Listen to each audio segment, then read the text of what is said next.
ප්‍රදානය කිරීමයි. This is to present to you the student who has shown the most skill in all aspects of the total marks of question papers, total marks of dictations, class attendance, handwriting, reading, writing and speaking. ප්‍රශ්න පත්‍ර වල මුල් ලකුණු, dictations වල මුල් ලකුණු, පන්ති පැමිණීම, අකුරු කියවීම, අත්අකුරු කියවීම, ලිවීම සහ කතාව යන සියලුම අංශ වලින් වැඩිපුරම දක්ෂතා දක්වූ සිසුවා හෝ සිසුවිය ඉදිරිපත් කිරීමටයි මේ සූදානම් වන්නේ.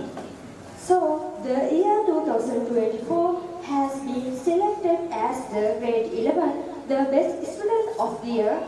එසේනම් 11 ශ්‍රේණියේ දක්ෂතම සිසුවා හෝ සිසුවිය ලෙස 2024 වර්ෂයේදී තේරීපත් වී ඇත්තේ සෙලිනි සෙලින්දි. I would like to invite someone teacher to present rewards to my student.